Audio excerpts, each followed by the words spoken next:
দীর্ঘদিনের স্বপ্ন পূরণ হলো এসডিএস এর। গিরীন্দ্রনাথ বর্মনের হাত ধরে এসডিএস এর অফিসের শুভ উদ্বোধন করা হলো পঞ্চারহাট বাজারে। এদিন একটি অনাড়ম্বর অনুষ্ঠানের মধ্য দিয়ে অফিস ঘরে শুভ উদ্বোধন ও চারাগাছ বিতরণ করা হয়। এদিন ফিতে কেটে অফিসের শুভ উদ্বোধন করেন বিশিষ্ট সমাজসেবী গিরীন্দ্রনাথ বর্মন। এছাড়া উপস্থিত ছিলেন বিশিষ্ট সমাজসেবী জাকির হোসেন মিয়া, ছোট শালবাড়ি গ্রাম পঞ্চায়েত প্রধান অভিভাবক আলতাফ হোসেন মিয়া, স্টুডেন্ট ডেভেলপমেন্ট সোসাইটির কর্ণধার আহারুল হক, কোষাধ্যক্ষ রফিকুল মিয়া সহ অন্যান্য বিশিষ্ট ব্যক্তিবর্গ। এদিন অফিসঘর উদ্বোধনের পাশাপাশি প্রায় ৩০০ চারাগাছ বিতরণ করা হয়। এই বিষয়ে স্টুডেন্ট ডেভেলপমেন্ট সোসাইটির কর্ণধার আহারুল হক বলেন, দীর্ঘদিন ধরে ভাবনা ছিল আমাদের একটি অফিস হবে, অবশেষে সেই স্বপ্ন পূরণ হলো। তার পাশাপাশি আজ পরিবেশ রক্ষার্থে এবং বিশ্বের উষ্ণায়নকে কিছুটা কমাতে গাছের উপকারিতার কথা মাথায় রেখে আজকে প্রায় ৩০০টি চারাগাছ বিতরণ করলেন। তাদের এই উদ্যোগ মানুষের মধ্যে গাছ লাগানোর আগ্রহ বাড়াবে বলে সংস্থার আশা। মানুষ বেশি করে গাছ লাগালে পরিবেশ বাঁচবে, সঙ্গে মানুষও উপকৃত হবে।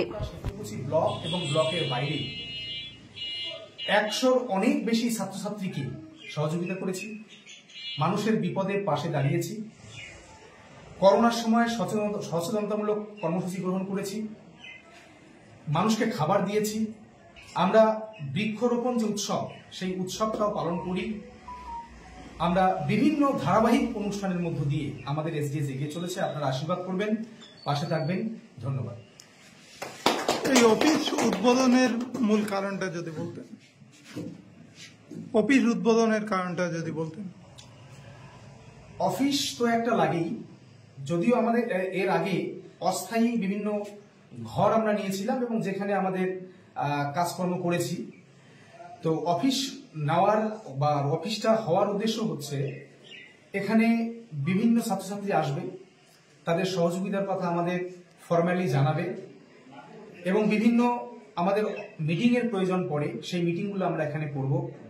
কোনো মানুষের অসুবিধা হলে সেই মানুষ এখানে এসে জানাতে পারবে এবং সর্বোপরি খেলার যে সাজ সরঞ্জাম, সকলে মিলে একটা যে গেট টুগেদার, এই সমস্ত কিছুর কারণে আমরা অফিস ঘরটা আজকে উদ্বোধন করলাম এবং উদ্বোধন করলে সম্মানীয় শ্রী গিরীন্দ্রনাথ বর্মন মহাশয়। আপনাদের অফিসের ঠিকানা কিভাবে আসবে? ছোট শালবাড়ি, পঞ্চারহাট, শীতলকুচি। কিভাবে যোগাযোগ করবেন? নম্বরটা আমাদের বিভিন্ন জায়গায় মোবাইল নম্বর থাকবে এবং অফিসেও থাকবে, সেখান থেকে যোগাযোগ করা যেতে পারে। আমাদের প্রেসিডেন্ট, জেনারেল সেক্রেটারি, ট্রেজারার। আজকে এসডিএস এর কার্যালয়ের শুভ উদ্বোধন হলো, কি বলবেন এই বিষয়টা নিয়ে? এটা একটা ঐতিহাসিক ঘটনা। আমরা বিভিন্ন ব্যক্তি বিভিন্ন রকম চিন্তা করে আহারুল কুচবিহার জেলার প্রত্যন্ত এলাকায় থেকে তিনি নিজে একটি কলেজে, তুফানগঞ্জ কলেজের অধ্যাপক। তিনি নিজের অনেকে ভাবেন নিজের কথা। আমি অধ্যাপক হয়েছি, আমার উত্তরসূরি উত্তর পুরুষ, তারা হায়ার এডুকেশন করবে, বড় চাকরি করবে, তার কথা ভাবে। ও নিজে উঠেছে এই গ্রাম থেকে। এই গ্রামের সকলেই মেধাবী যারা ছাত্র আছে তাদের জন্য ভাবছে, তাদের অনুপ্রেরণা দিচ্ছে, সমাজ গঠনে এটা একটা সুস্থ সাংস্কৃতিক পরিবেশ গঠনের উদ্যোগ নিচ্ছে। এটা ঐতিহাসিক।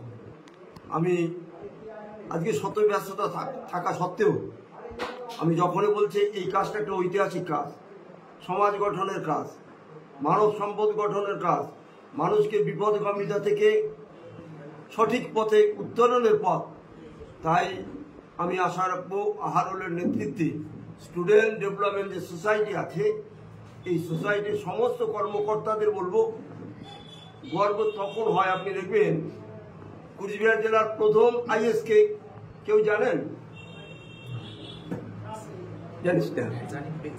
আচ্ছা, তিনি আমাদের নয়ারহাটের মানুষ। নয়ারহাটের মানুষ কলিকের মোড়ে তো কোথায়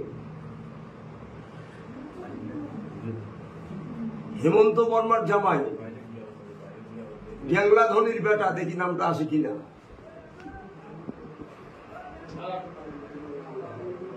নামটা আসতেছে না, যাই হোক, প্রথম আইএস সুবিরাজ বাবু।